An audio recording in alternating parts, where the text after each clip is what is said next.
It's preparing the live stream. Let's see. Oh, the bars fill in, so that's positive. When is the bar filling not positive? It's preparing the live stream. Oh yeah, we're live. We're live. Fantastic. Bars fill in, so that's positive. Okay, yeah, go for it, Nikki. Okay.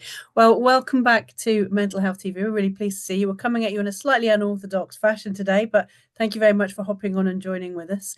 We've got a really interesting discussion to be had tonight. We've got an old friend of the show, Andy's with us tonight, so I'll ask him to introduce himself in a second. But before we do that, let's go to Dave. So Dave can tell you how to join in if you want to, because I think one of the nice things about this is it's a conversation. So if there's anything that you want to question, to pick up, or to ask us about, please go ahead and do that. So Dave, how can people join us? Yeah, thanks, Nikki. So it's a bit of a different approach tonight because I'm in my office in London, so we can't use the normal kind of setup, and we're going live on YouTube. I'll be posting some links for the video on Facebook and on X. And on Blue Sky, we're going to give that a little bit of a go tonight. Yeah. If you do want to contribute any thoughts or questions, then you can either do it by posting on the link on Facebook, posting on the video on YouTube, posting on X, or posting on Blue Sky. And I'll be watching all four of those and hopefully joining in the conversation because I'm really looking forward to tonight's chat. So if you see David looking confused, that's why. So let's come back to our guest, Andy. Can you introduce yourself for people who haven't met you before? Thank you, and thanks for having me on. It's really nice to be here. I'm Andy. I work at Centre for Mental Health. We're an independent charity. We're celebrating our 40th birthday as an organisation next year, so that's nice. And our reason for being is to tackle inequalities in mental health. That's what we do. We mainly do that through research, policy analysis, bits of training, bits of advice to local systems, creating networks. We're really about creating social change to tackle inequalities in mental health at every end, from the very, very early social determinants of our mental health through to what happens in mental health services. Absolutely. And I say for any sort of student nurses who are just fresh in, and I think that it's a really good way of understanding the kind of cultural and social and political issues that are surrounding mental health. And if you do follow online, look at the resources, particularly reports and things that are produced, I think you'll find it really helpful. So we will be looking at a lot of the work that the centre's got currently going on at the minute, because it is a really useful thing for you to have some kind of context to your practice, particularly if I think in the first little while from September to December, particularly for first years, it's very much about just surviving, finding out where everything is, learning the tasks. But actually, this is a time for you to step back and start to think about how you're going to develop your own practice and how you're going to understand the world of mental health, because it's a little bit more complicated, I think, than just maybe a biomedical understanding will give you. Yeah. So tell us, Andy, what are the main issues that you're dealing with in the centre at the moment? Thank you. Yeah, and it really is. I think the thing that we found out over the years is that our mental health is determined by what happens in our lives. Sometimes from a biomedical perspective, people think it's about brain chemistry, and it kind of is, but of course that comes from somewhere. And I think what we increasingly learn is our mental health is the product of the experiences we have and the environments we're in throughout our lives, from the very beginning of life all the way onwards. And what we see is that the inequalities in mental health are really just social and economic inequalities in society, inequalities of wealth and power. So, Centre for Mental Health, our job is to identify what those inequalities are, why they happen, the experiences people have of them, and it's very important that if you look at our website, you'll see many of our blogs in particular and videos are based on people sharing lived experience of what their experience of mental health inequality is. And it's very important that we create that platform rather than mediating everything. And so, yeah, we like to be able to share that, but we also know that through the research we do, we're shining a light in areas that are not talked about, not heard enough about. So over the last year, we've particularly focused on two key areas in the social determinants of mental health. Yeah. One of which is around poverty and Yeah. financial inequality. And we know for both children and adults that the experience of not having enough money to live on, not being able to get by, is a major determinant of mental health and well-being. We looked at why that is, some of which is remarkably obvious when you think about it, but it's really important to document it. Absolutely. And the second is around racism and mental health. You know, there is Yeah. no good reason why people from racialized backgrounds in the UK are more likely to experience mental illness and have negative experiences in mental health services that doesn't encompass racism. And Yeah. that's both experiences in society of discrimination, harassment, Yeah. ill treatment, oppression, actually. Right the way through to those experiences often being mirrored in the mental health system. And so, again, we've had the good fortune to work, for example, with a group of young people from Black communities as part of a really exciting program called Young Changemakers, which we did jointly with UK Youth and Diana Award. Yeah. And through that, the young people led their own social action projects. We provided advice and support, and we did an evaluation, which is on our website.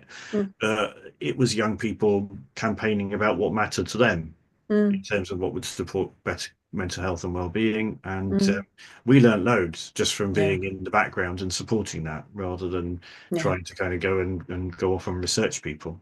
I think one of my favorite things about the way that you all work is that idea about supporting people to have their own voice rather than speaking for people, and doing research with people and not on people. And that real power dynamic really shows, I think, particularly in the results that you get and also the conversations you're able to have. I think there's almost a fear about talking about things like racism or politics or little p politics, all that stuff in health, because we're kind of rewarded for being neutral. And it's great to be neutral, it's great to be fair, that's really important, but it's also important to be realistic and to be truthful, otherwise we can't tackle problems.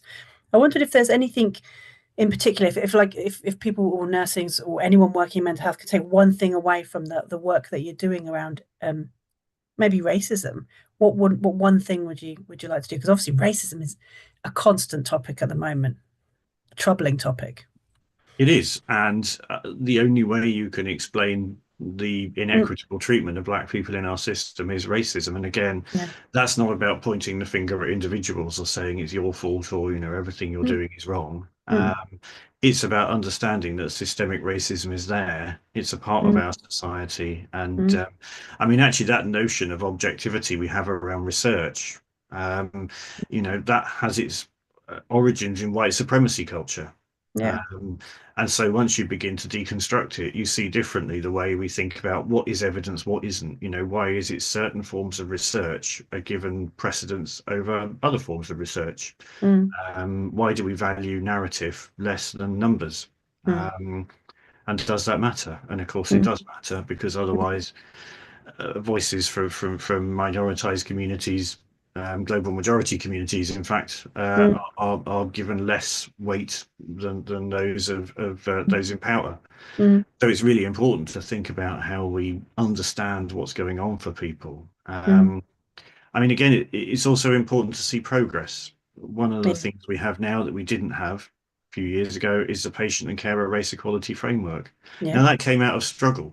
That was led by Jackie Dyer and others who brought their lived experience to the discussions around the Mental Health Act change, and the patient and carer race equality framework came out of that.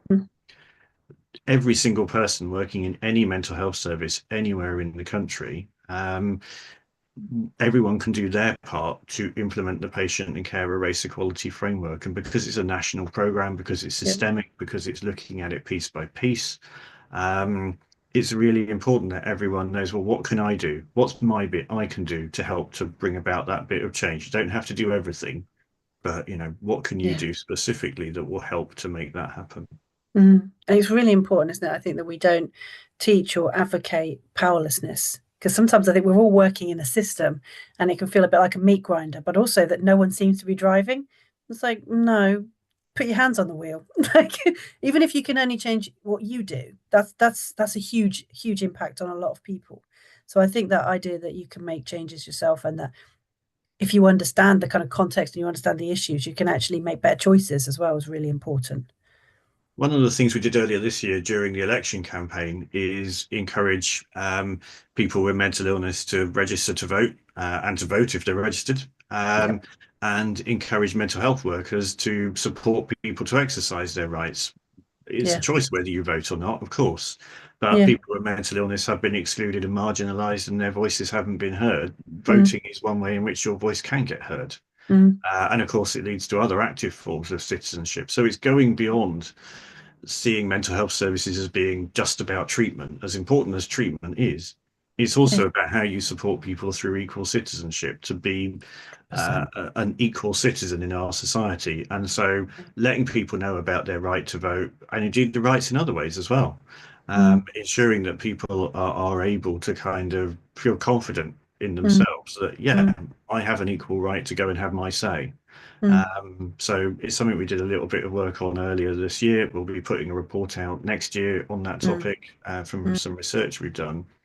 But when you think about citizenship, it's different because it is about having a job, having enough money to live on, having a home, having good social connections, and being equal to anyone else.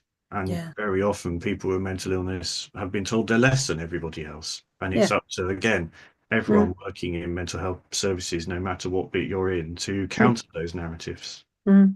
It's amazing, isn't it? The amount of of of help and of recovery that can be engendered just by actually recognizing our shared humanity.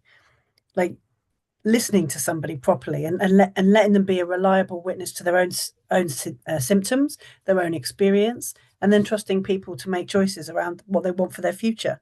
It's it's it seems like a small thing, but it's actually really quite fundamental and quite a deep philosophical position to be taking. It's very profound. We've spent a Yeah, lot of time over the last few years supporting the expansion of individual placement and support, which yeah, is a way of supporting people into employment. mm, And one of the most exciting things about that is one of the simplest, which mm, is it's not up to health workers to judge whether someone's job ready or not. If yeah, someone wants to try out work, then have the conversation. If they don't, don't. mm, Um, and if you have the conversation, the first thing you find out is, what do you want to do? What are you good at? What do you like doing? And yeah, then finding someone a job on that basis, not trying to fit someone into a job that they're clearly not suited for and won't like and won't get on with mm, in a place where they won't be treated right. So mm, there's something really profound about the way in which individual placement and support turns the power dynamics in yeah, favor of the individual in a really important way. mm, And I think many of the interventions we see that do work tend to do that. They tend to be about shifting the power dynamic, piece by yeah. piece. Yeah, there's something about the hoops that we put in people's way. Everything from expecting people to be well enough to get a house, well enough to do this. Instead of thinking, get someone a house so they're not afraid, they're not cold, they're not in danger, and then go from there. Or why don't you, revolutionary, if you want someone to go to a job that's actually going to help them to stay well and be happy, why don't you ask them what they want to do? This seems so I like, know, what? That's not going to catch dangerous, on. radical stuff, isn't it? There's no end to you, Andy.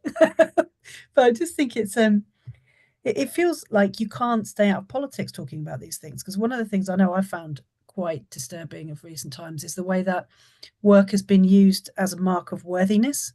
So if you're in a paid job, then you are a good person. If you are not in a paid job, then you are a bad person or a problem in some way. Instead of thinking people are carers, people are citizens, people work in voluntary services, people are artists, people create and contribute to the whole in a massive different amounts of ways. Why aren't we valuing all those things properly? Why is it that if you are working a low paid job that is very stressful, where people count how long you spend going to from the toilet, that's supposed to make you happy, successful? Well, it doesn't even keep you out of the poverty trap a lot of the time. So I'm a bit confused as to how we've managed to get ourselves into a narrative around that. What are your thoughts? Yeah, I mean, it's a complex area, isn't it? And there's Yeah. no doubt that being unemployed and not having enough money to live on is toxic to your mental health. Yes. Um, And traditionally, mental health services used to keep people that way. They deliberately channeled people away from Yeah. work. They deliberately made people think they were worth little more Yeah. than doing a bit of volunteering. Nothing Yeah. wrong with volunteering. Volunteering is great.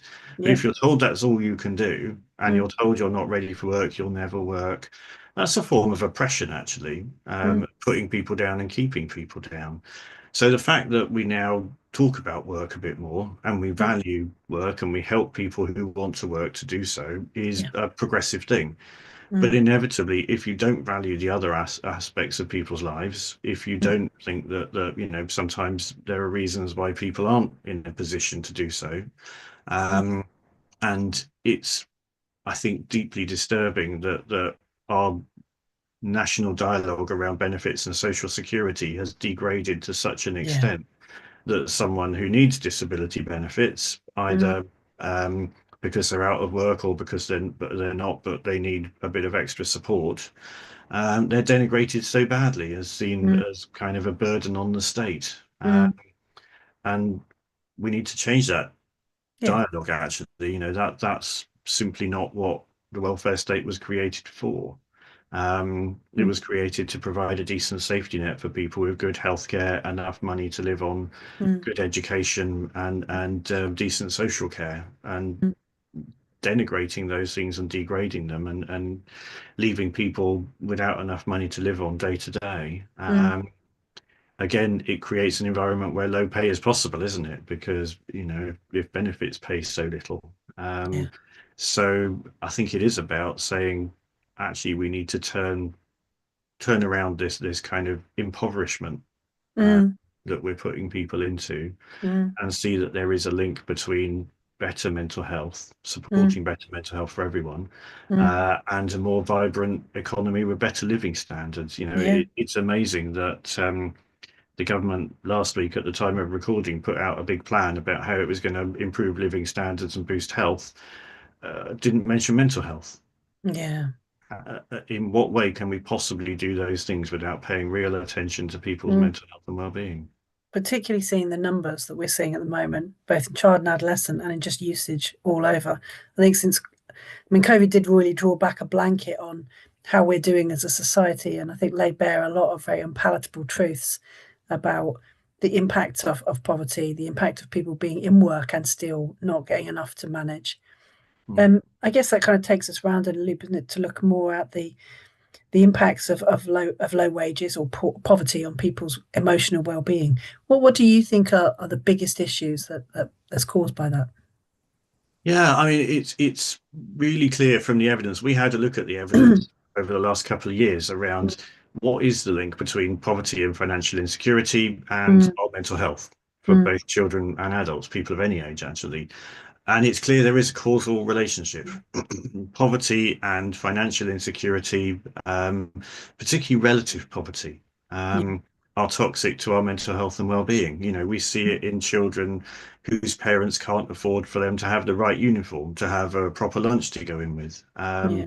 let alone to go on school trips and do all the fancy stuff. And that wears and tears away at your well-being. Mm. Um, it's a form of trauma in a way, but it's a kind of slow day after day trauma rather than a big dramatic one. Yeah. And again, poverty causes stress within families. And Mm. there's really interesting evidence actually that where you take action to reduce poverty, you see better mental health. It's Mm. not just a reductive thing where it always gets worse. Actually, there's good evidence that if Mm. you, at a societal level, you do the right things, you Yeah. tackle low pay, Mm. and the government is tackling low pay to their credit. Yeah. They're talking about increasing the minimum wage, and thank goodness we now have a minimum wage. Mm. They're talking about improving workers' rights, and that will be beneficial to people's mental health. Mm. So again, it's important to do those things because we know evidentially that will bring about improvements in people's mental health and well-being. Mm. We need to do the same in the social security system because otherwise Yeah. people will get left behind. Mm. I think one of the things I noticed as well is the exhaustion of being poor. Mm. Like you have to take 10 times longer to think about things, but you can't just choose the most convenient option. You have to choose the cheapest option. And it just the way that it is a constant shadow on you, I think, is a real when you sort of talk about wear and tear, that's very much how I see it. I Yeah. guess one of the things, obviously because you're a very respected sort of voluntary sector organisation, charity sector organisation, you have to have a modicum of neutrality. But a lot of the issues that you're talking about, from poverty to racism to the impact of policy, are all very political. So how do you manage that? Mental health is inherently political, isn't it? Because politics is about the decisions made in society Mm, about the issues that affect all of us, whether that's mm, policies around education, policies around work, around the justice system. yeah. There is a difference between politics in terms of how we encourage good decisions to be made by governments Mm, and party politics, which is mm, about, something that as charities we are not able to get involved in. We mm, can't and shouldn't tell people who to vote for. yeah. That would be quite wrong for Yeah. charities to do that. We Yeah. have our platform and it's important we use that responsibly. Mm, What we can do is we can talk about the impacts we see of policies that have happened. mm, And through our research, we can talk about the potential impacts of new policies, either advocating for changes for mm, policies that we think would be good for people's mental health, yeah. or warning about the impact of potentially harmful policies. Yeah. And it's very important charities do that. And you can do that both nationally and locally. We work on a national footprint, so we're often talking to the UK government. Other charities work locally and they can talk to their local councils Yeah. um, about decisions made at the very, very local level that could Mm, either benefit or harm people's mental health. mm, And I think all of us as independent bodies, actually, that's a fundamental part of what we do. Sometimes mm, politicians will say, oh, charities should just stick to doing good works. Well, that's not our job anymore. We do good works, but actually we can bring about more change yeah. by influencing policy decisions than by directly helping people, as Mm. important as it is that people get direct help. Yeah, I think there's a real overlap there between sort of professions as well, in that Mhm. anytime somebody wants you to shut up, particularly as a nurse, they're like, stick to caring about people. And it's a way of kind of controlling how you want to respond to the problem that you're facing and working with. And I think it's really important for nurses to be confident in actually pushing back on that narrative, shut up and be kind narrative. So because we're in a place where, I don't think I've ever seen such serious stress on people that I see now. I don't know if I mentioned to you, but one time I saw rickets on a child, and I didn't know what they were from my nursing training. I knew what they were from being a history student beforehand. I'd seen them in a book about sort of living in Victorian times, and I'd never seen them before. And it just really, I think it quite frightened me actually to think about what we're dealing with as Yeah. as a society at the moment. And nurses see things firsthand in terms Yeah. of their jobs. Mm, So do other health professionals, of course. mm, But also, many will bring lived experience to the role, and I think it's important to acknowledge and mm, actually kind of celebrate that. mm, Nobody comes into any job in mental health completely neutral. mm, And without any experience that they can bring mm. to bear on it. And as long as they're not imposing that on Yeah. individuals they're talking to, Mm, actually, bringing that lived experience and bringing the experience of the things that they are having to deal with day to day and what people are bringing in. We need mm, that knowledge and intelligence. It makes mm, a difference. mm, In a sense, we owe it to people who are on the wrong side of mental health inequalities to mm, be prepared to speak out, to say when things aren't right, but also to create platforms for people to speak for themselves as well. mm, Um, mm. and all of those are really, really important. I've got a couple of questions come through. Are you ready for them? I'm Let's do it. sensing a little bit of student input here. So one of them is saying, how do you get people empowered to listen to you? Which I think is an eternal question. Everyone would like the answer to that one, Andy. I mean, I'd like to know the answer to that as well. I mean, it's a mixture of things. So we know that people in positions of power in any democratic system are concerned about what voters think. Yeah. So actually, it's really important that we talk about things publicly. Changing policy isn't just about going off to corridors of power and whispering in people's ear, you should do this, that, and the other. It's about showing that people care about this, that it really Mm, matters. mm, So actually, that's why everything we do, we publish on our website, we promote through the media, we encourage people locally to talk about, take along to your MP, Yeah. it's really important that we create a kind of a vocal sense of things need to change. But it's really important the work we do is robust. Yeah. If we're producing a research report, we work very hard to make sure that it is based on the facts as we understand them, that it gives a true platform to lived experience, that when we're looking at the economics of mental health, that our numbers are accurate. And when we're talking to policymakers, we know that different things appeal to different people, but most people are still humans who want to do a good job and help others. Even people in power, we forget the reason they're in power is because at some point they wanted to do good for other Yeah. people. Yeah. So bringing lived experience, bringing human stories, alongside a kind of more hard-headed sense of this is what the evidence tells us, this is what will make a difference. And again, people in positions of power don't like to be just told about problems. Yeah. Problems are awful, but unless you bring some semblance of what the solutions might be, then they'll just go, yeah, that's a shame. So it's really important that when we're looking at the evidence in these areas, we're identifying what could make a difference. And sometimes we're very clear about that. Other times we say, actually, we don't know what all the answers are, but we think these things will help. So I think it's a combination of that. It's the kind of the humanity that lies under everything to do with mental health. The fact there is a very good business case for doing things better. Some Absolutely. of we as a society spend an awful lot of money failing people. Yes. We reckon that for people with long-term physical conditions, the NHS spends a huge amount of money on over treating those conditions because no one asks, how are you?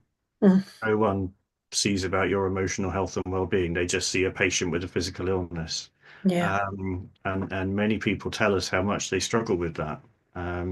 Yeah. And we could do a whole lot better, couldn't we? So there's a really, For sure. things that are right often have a good business case underneath them too. Yeah, I think that's really interesting. It's almost like finding the language that person needs to speak. So for the people that are here for the morals and the ethics, give them that because we've got plenty of evidence there. For people that want a financial argument, here's your financial argument. Like Yep. it's in that person's language. The next one I've got is a bit of a cry from the heart, so I'm going to shorten it a tiny bit. But what they're basically asking is, when they're at work, they see all the problems they've got, then they go to look at policy to see how it influences it, and they can't read it. So how do you make policy make sense and apply it to what you're supposed to be doing? A really good question. And again, there's that kind of disjunction, isn't there, between what's happening in the kind of world of kind of positions of power, if you like, and what the real world feels like. And it feels like they're in a different planet to each other very often. I guess the important thing is the actually we need to get better at explaining what policy is and what it means. And often there's a kind of sense of avoidance there, because plain speaking isn't always something that people do. One of the things we try and do in our work is always use just plain English language, talk in everyday terms and try not to overcomplicate things. I'm sure we all fall into jargon from time to time. But I guess one of the things that we want to try and do is kind of interpret those big words in ways that make sense to people. So I hope our stuff helps to do that. I'm sure it Oh, doesn't always. it does a lot, yeah. But again, it's I think one of the things we often find is there's a real gap between what the intention is, often very good intentions. If you look at some of the things that have been national policy in the NHS recently, like providing health checks to everyone with severe mental illness. That's a really good thing to do. And we need to do that. It needs, of course, to be more than just a health check. You need to actually do something. And yet it's often received by people working in services, oh, we've got to do this thing, we're being made to do it, it's very formulaic. It's What so good are you rude, going isn't to do? So it's kind of thinking, well, how do we implement this thing in a way which will actually help people? And the best innovations often take things that are perfectly acceptable in policy terms, but they do them their own way, or they just do the right things because they're just going to do it anyway, whether someone's given them permission to or not. So sometimes it's about doing the right things, and even being prepared to go against the kind of grain, but to do it knowing that it will achieve something that will actually help people. But yeah, there are good reasons why everyone should have a health check, but it has to be done well. Yeah, it does. Yeah, with respect rather than grudgingly. Or you're kind of undermining the point of helping people. But I mean, coming back to policy, don't be alarmed if you don't enjoy reading policy. A very few percentage of the population do enjoy it. So things that you can do is go to the executive summary. You don't have to read the whole thing. Don't start at the start. Don't be embarrassed if you're flicking through looking for some infographics just to give you a toe hold in what you're looking at, because that can often be really helpful, particularly if you're a visual thinker. And can I say another word? AI. I know this sounds mean. Please don't use AI to write your essays or anything, but it's perfectly okay to say, Department of Health has brought this out. Could you tell me what the most important learning points are from it? And then AI will give you those back in a second. You can use any of the AI generators will do that, and it will just give you a slight understanding of what it is you're going in to look for. And knowing the shape of the information can often be all you need to understand what bits are important for you to look at. So feel free to use that stuff as a toehold. The other thing I would say is obviously people like the Centre for Mental Health. Anybody who feels that maybe communication should be understandable, like those people will write reports, often blogs and responses to documents, which will be really helpful to you if you're trying to understand what you're reading as well. Would you say that's fair, Andy? Yeah, I think it's, I mean, obviously we're doing that with a view to offering a view on it, as well as just saying this is what, there's not much point in us saying, well, here are the complex words government said, this is what it really means. Yeah. We often try to give a bit of a view about that, whether we think it's a good idea or not, can't help ourselves. But we also hopefully do provide a bit of interpretation and try to understand, well, what does that really mean? Where are we really going with this? And yeah, we're not the only people out there that are doing that, of course. There are lots of very good mental health charities around, and you may find that you'll like some more than others, and some you'll find them too are really helpful. So find the go-to places that you trust, and normally they will provide really good information that helps to make sense of stuff. Yeah, people sometimes work better in different areas with different topics as well. So don't be afraid to chop and change. And I think everybody who works in the sector just wants the best information out there so people make the best decisions. So a couple of just jargon words. So things that have come up. So one is whole government approaches. Can you tell us a little bit about what that is? This is a really simple idea with a profound impact. So one of the most important things to us as a charity is that we want mental health to be something that the whole of government cares about. Because obviously when you think about mental health policy, you think, well, that's surely done by the Department of Health and Social Care, because it's literally got health in the title. And of course it is. They're the ones that decide policies around mental health services or social care, or ignore social care, but are supposed to. But it's really important what happens in the Department for Education. It's really important what happens in the Ministry of Justice and the Home Office, and pretty much every bit of government. Every decision made affects our mental health one way or another, for better or worse. So a whole government approach is an idea that says, well, do it consciously and try and do the best job you can. So one of the things that we've called for is, again, a really simple thing, a mental health policy test. So if you're sitting in the Department for Education making up policies around managing behaviour in schools, which is a really important topic, if you understand from a mental health perspective what will help to produce good behaviour and tackle poor behaviour, but also the mental health impacts of poorly managed behaviour, you'll probably make better policies than if you don't. We also know that there are some policies that affect people with mental illness very specifically, so around disability benefits, for example. So a mental health policy test is a way of helping government, and it can be done locally as well as nationally too, to make good decisions that have the best possible impact on people's mental health and on people with mental illness. We also think there's a good argument for national government having a mental health commissioner, someone who sits in government who is a voice for mental health across the piece, and positively encourages departments to do the right things. We think that would really, really help. And so it's these little changes. I mean, these things cost next to nothing. Yeah. think about the benefits they could have if all of government is trying to do its best for people's mental health consciously. I mean, obviously, governments are not trying to harm people's mental health, but if you're not thinking about it Yeah. and not putting it in the front of your mind, you're going to do things that, for one reason or another, are going to be harmful, or you're Mm, not going to be helping as much as you might. mm. Because we've been saying politics a lot, I've been noticing that Dave's started to really focus on us. So let's come to David. It's one of those words that sets him off, Andy. It just does. Is there anything that you wanted to join in on, Dave? Yeah, I suppose I don't know if this is an unfair question, Andy, or one that you feel that you can't answer. So if it is, just say that. But I suppose if you could sort of rate the current government on, they've obviously been in power for a relatively short period of time. How do you think they're doing? What do you think they're getting it right, not right? Where would you kind of peg it for how you feel today?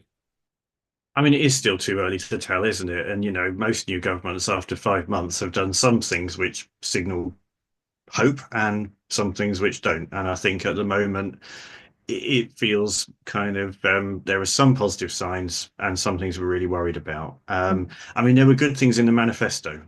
Um, they promised to put a mental health professional in every school. That's great. They promised a national network of early support hubs for young people. That's great. They promised to expand the workforce and to tackle long waiting times. And they promised to reform the Mental Health Act. Um, well, you wouldn't expect many of those things to be done within 5 months, but they have published a mental health bill, which Yeah. is mostly positive. It mostly draws on the independent review from a few years ago, and it should, if enacted with some improvements, Mm, mean that people are treated better and more fairly when they need to be treated with the use of legislation, and they should have more safeguards to protect them. So that's a positive thing. We worry about when it will actually be implemented. So even when it goes through Parliament, those changes won't necessarily happen the next day. So it could be a long time before we see the benefits of that. Um, we haven't yet seen much of a focus on mental health waiting time. So if you listen to what government ministers are saying and what they're prioritising, there's a lot of focus on hospital waits, as there should be, because they're horrible and frankly they're terrible for people's mental health. yeah. But people waiting for mental health treatment will rightly think, well, where am I on this? Why aren't mental health waits treated with the same importance as physical health waits? What's the difference? Yeah. The only difference is one is given more political precedence than the other. And I think it's disappointing that those that happen to be for people's mental health are not given equal treatment. And government said it's going to put mental and physical health on an equal footing. So it would be good to see evidence of that. And it will be really important in the next spending review and in the planning guidance that comes out for the NHS shortly, that commitment to equal treatment is real. We haven't seen it yet. It certainly wasn't in the budget that came out in the autumn. Yeah. There was precious little for people's mental health in the budget in the autumn. Mm, Um, but again, there are some things that are positive. The fact that the government is working towards a child poverty strategy, the fact that it wants to implement new race equality legislation. Again, these can tackle some of the big social determinants of our mental health. So we definitely want to encourage them towards those. But again, do it consciously with mental health in mind. Don't just make it an afterthought. Yeah, yeah. I suppose I think there's also that element of an article of faith, isn't there, about, like you were saying before, you would hope that our leaders, our legislators, wouldn't want to do things to harm us, that they're, purposefully picking things that would improve things. But that, for example, that kind of, you know, putting people into wards, for example, to encourage people back into the workplace. Now, on the one hand, that could be amazing, couldn't it? That we know that work that is rewarding is a really good protector around your mental health. If you can get people back into the workforce, it can be brilliant.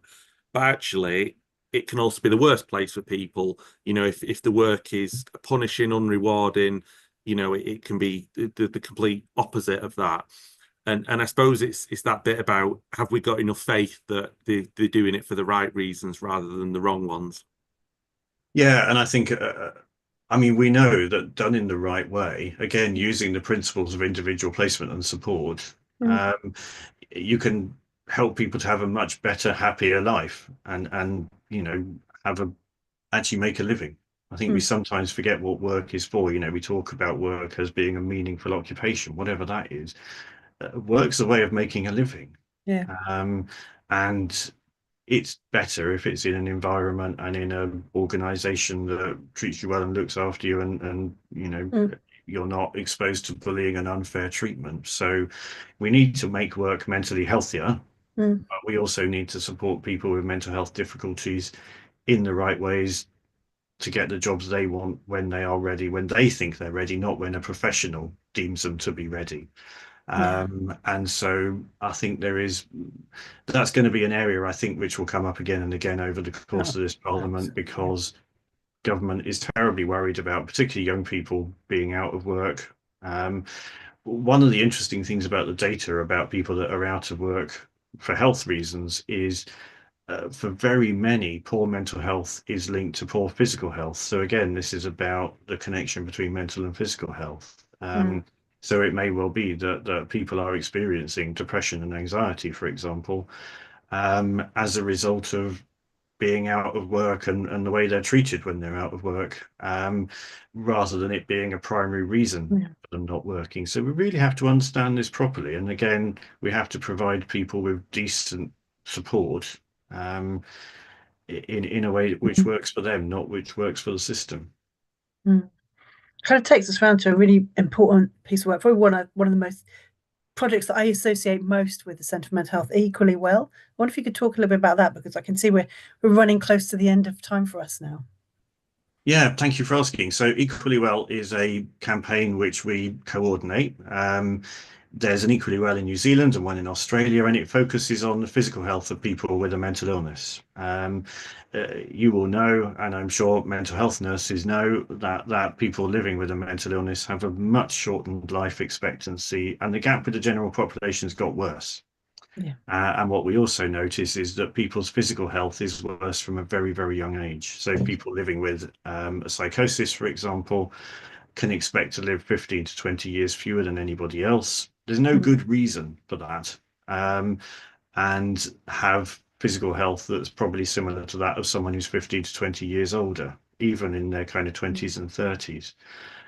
We recently found out that in the north of England, half of people with a severe mental illness are in food poverty. That means Mm. they can't afford the basics of life to eat. Um, and so it's really important that we understand why there is a gap, but also what we can do about it. So Equally Well is a collaborative campaign. We want every mental health trust, every mental health service provider, every organisation that can do its part to Mm. reduce that inequality. You don't have to do Mm. everything, but anything you can do, whether it's improving access to healthy food, to cancer screening, to dentistry, to support to quit smoking when you want to having, you know, good opportunities for physical activity. Anything that anyone can do, Equally Mm. Well is for you. So please get involved. Have a look at Yeah. equallywell.co.uk. Join us. Find out if your employer has joined, and if not, badger them to do so. We'd love everyone to be part of that and everyone to contribute, because again, we can all do our bit. We can all do something to turn around this appalling Yeah. inequity. Yeah. And it's been, ever since, I mean, I've been a nurse for nearly 30 years, and we knew about it in the 90s. And in some ways, we really have not moved this many years forward. We haven't made the progress that you would think that we would have made. And I think there's lots of things in that. Mm. No, it's quite extraordinary that Mm. that gap, if anything, is getting worse with the Yeah. general population. And so it's really important that we take action and we don't wait to be asked. Again, this is stuff Mm. that people can do now. And what I'm inspired by is the fact that there are nurses out there and others Mm. who are just doing something. Yeah. Um, we came across a nurse who noticed that women were not able to go to cancer screening, not because they weren't physically able to go, but because of the trauma, Mm. and the worries about that. And so Yeah. they accompanied people to their cancer screening and helped to teach the people at the cancer screening place about how to do that in a trauma-informed way. Really, really simple, but makes a massive difference. So again, we Mm. do have agency, we do have hope. Things can be better. It's Yeah. just about making that little bit of change. Yeah. We're going to finish up. So, Dave, is there anything that you wanted to ask or say before we finish and come back to Andy? Just always, Andy, it's great to listen to you talk. I know I'm lucky to go to quite a few events where your wisdom shared with the crowd. So it's great to have you on the podcast tonight. So obviously, thanks for your time. And it's always a pleasure to support the work of Centre for Mental Health and Equally Well, because it's such meaningful work. So yeah, great work, guys. Thank you, and it's always brilliant to work with you. You're fantastic. The work you do and the way you bring the profession together and articulate that voice and that voice for social justice. Yeah. It really makes a difference, and I hope everyone here will follow us. Keep an eye on our website, subscribe to our email bulletin, follow us on your favorite social media platform, and ask us anything. Let us know what you want to find out about. It's always really interesting to find out what you want to know about and what you're interested in. Thank you very much. And thank you very much, guys, for watching us in a slightly unorthodox way today. Much appreciated. Thanks, everyone, for your time. Good night, all. Night, night.